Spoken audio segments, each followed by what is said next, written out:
Hello friends. तो आप में से किसी को भी थायराइड है तो आज मैं थायराइड के लिए प्राणायाम लेके आई हूँ।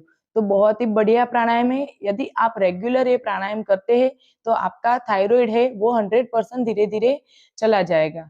तो उसके लिए क्या करना है, तो सबसे पहले हम कोई भी एक आसन में बैठेंगे। ऐसे सादी पलोठी लगा के बैठते हैं तो सुखासन है।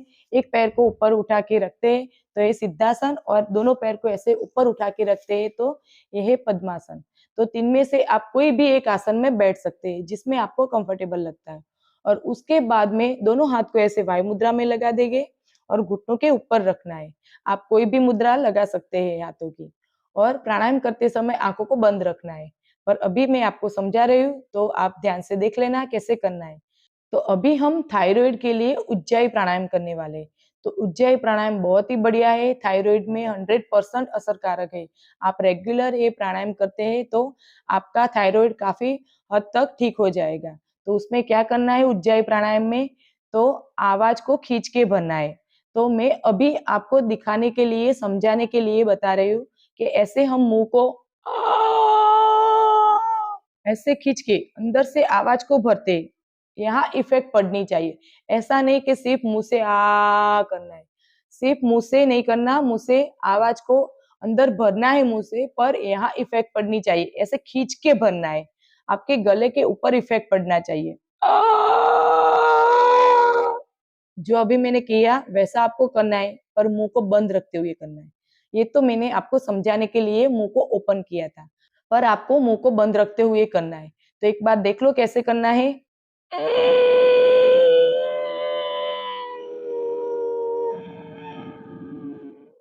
ऐसे खींच के आवाज को भरना है, डायरेक्ट इफेक्ट यहाँ पे पड़ेगा, आप आवाज को खींच के भरेगा और वही इफेक्ट थायराइड के ऊपर होगा। तो आपका थायराइड धीरे धीरे दूर हो जाएगा। तो आपको ऐसे आवाज को खींच के भरना है। अभी दूसरी बात, आप जब आप आवाज को खींच के भरते हैं तो सांस अपने आप साथ में अंदर चला जाएगा। तो आवाज और सांस दोनों को अंदर भरना है आपके बॉडी में। तो ऐसे अंदर जाएगा दोनों। उसके बाद में क्या करना है, आपको तुरंत गर्दन यहाँ से लॉक कर देनी है। मतलब बाद में फिर से सांस अंदर जाना नहीं चाहिए, आपको लेना भी नहीं है, छोड़ना भी नहीं, कुछ भी नहीं करना। आपने आवाज और सांस को भर लिया तो भरने के बाद गर्दन को थोड़ा झुकाने के बाद ऐसे लॉक करते हुए इसी पोजीशन में होल्ड करके रहना है। जितना टाइम आप रुक सकते हैं उतना टाइम इसी पोजीशन में रहना है। बीच में सांस को भरना नहीं है, छोड़ना नहीं है, कुछ भी नहीं करना। आपने आवाज के साथ सांस को तो भर लिया है, वही सांस को आप जितना टाइम चला सकते हैं अपने बॉडी में उतना आपको होल्ड करके रखना है। अब जब मन करे कि अभी मैं नहीं रुक सकती या नहीं रुक सकता, तो आपको क्या करना है, फेस को ऐसे धीरे धीरे ऊपर करना है और जो हमारी राइट नासिका है, राइट साइड की नासिका है, उसे बंद कर देना है और लेफ्ट से ही सांस को रिलीज करना है। ध्यान में रखना है, राइट को क्लोज करना है और लेफ्ट से सांस को रिलीज करेंगे। जो हमने सांस लिया था ना, वही सांस को अभी हम लेफ्ट से रिलीज करेंगे। तो पूरा प्राणायाम आपको समझ में आ गया। तो अभी करना है मेरे साथ, एक बार करो तब आपको धीरे धीरे पता चलेगा कि कैसे प्रॉपर तरीके से करना है। और जब भी प्राणायाम करे तो आइज को क्लोज करना है। अभी तो मैं एक बार आपको प्राणायाम करके समझा रही हूँ, पर आप में से किसी को भी थायराइड है तो ट्राई करना है कि 5 बार, 10 बार, 15 बार, आप जितना करेंगे उतना आपको रिजल्ट मिलेगा। तो चलो साथ में करते हैं प्राणायाम को। तो उज्जाई प्राणायाम खींच के आवाज को भरना है।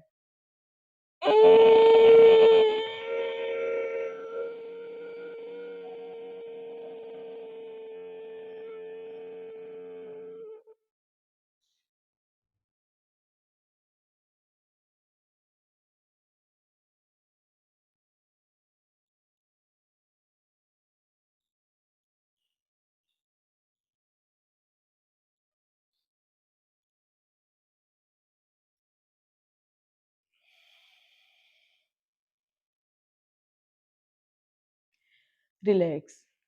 तो फ्रेंड्स, स्टार्टिंग में आप ज्यादा टाइम के लिए सांस को होल्ड नहीं कर सकते तो कोई बात नहीं, जितना आप प्रैक्टिस करेंगे उतना आपको बढ़िया रिजल्ट मिलेगा और उतना आप बेहतर तरीके से करने लगेंगे।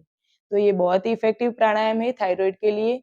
जिन लोगों को थायराइड है उनको हर रोज करना चाहिए, दिन में 2 बार 3 बार जितनी बार करते हैं तो उतना आपको रिजल्ट मिलेगा। तो आपको जब भी प्राणायाम करें तो पेट खाली होना बहुत जरूरी है, खाली पेट ही प्राणायाम करना है। यदि आप सुबह सुबह खाली पेट, पेट साफ होने के बाद करते हैं तो बहुत बढ़िया है। तो हर रोज़ ये प्राणायाम को करना है